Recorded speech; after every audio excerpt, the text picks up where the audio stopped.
Hey, this is Mr. Aiden. We are still in Unit 6 and we're going to go to integration rules. No more doing rectangles, no more doing trapezoids, no more doing midpoint rules. Well, you're still going to have to do all those different things. We're just going to learn rules to find the actual area under a curve. So here we go.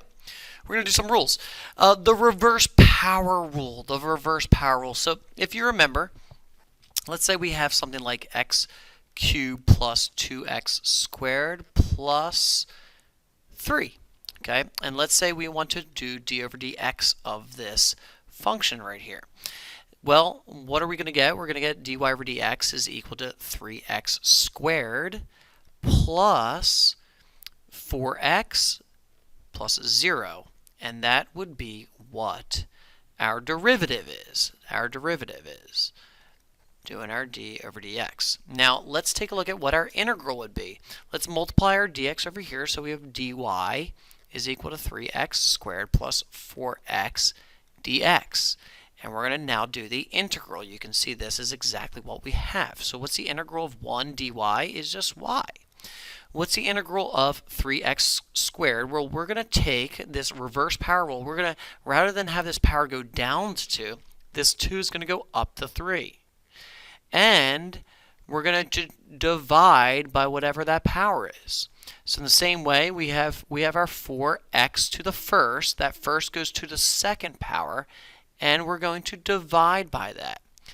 And so you can see, what are we left with? We're left with x 3 over 3, which is 1, x cubed, that's what we had right here, 4 over 2, that's 2, x squared, that's what we have right here. Now, how do I know there's a 3 there? I don't know, so I have to put plus c. That c is a constant. Now, we can solve for c if we know what x is and we know what y is. That would actually work in this function right here.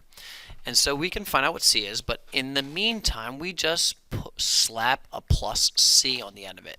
So what is the power rule? The power rule is we take the power, we add 1 to it, and then we divide that entire function by that power.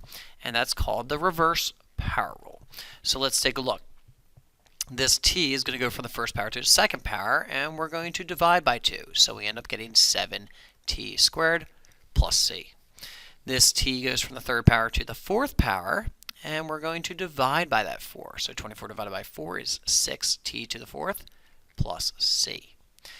That 3, there's nothing in front, so that's going to be 3t plus c. 3t plus c. Because what's the derivative of 3t? It's just 3. This one, we have 8x to the, we're going to put that up to the fourth. We're going to divide by that 4.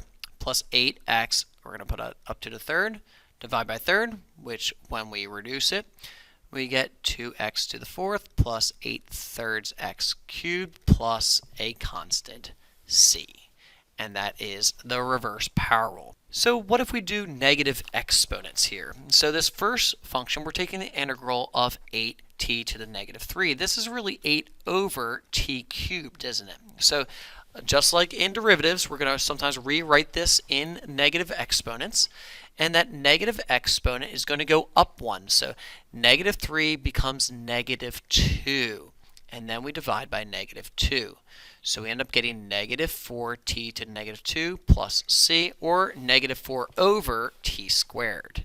So in the same way, we're going to rewrite this, 6x to the negative 5 dx. Now we can integrate this. And this 6x, that negative 5 goes up to negative 4. We're going to divide by negative 4. And so what are we going to end up getting? Negative 3/2 x to the negative 4 plus c. Now, ones like this, we have a common denominator here. So this term has a common denominator, this term, then this term has a common denominator. So we're going to kind of divide this common denominator into each one of these terms.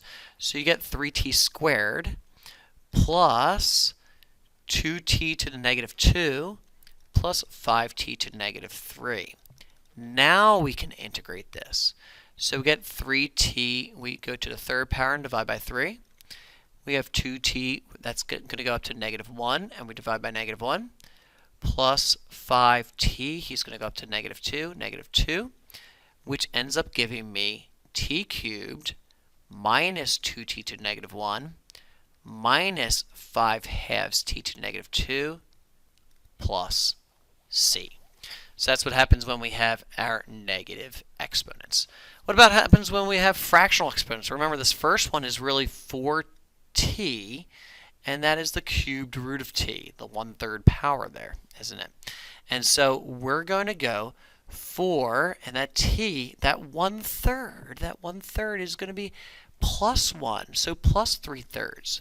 So we end up getting 4/3.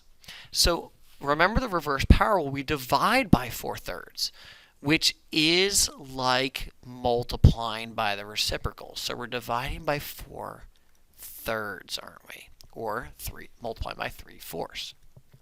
So we end up getting 3t to the 4/3 power plus c. And if you ever want to check your answer by doing the power rule, the derivative, that's a good way to go. So when you multiply by 4/3, you're going to end up with 4t to the 1/3 power.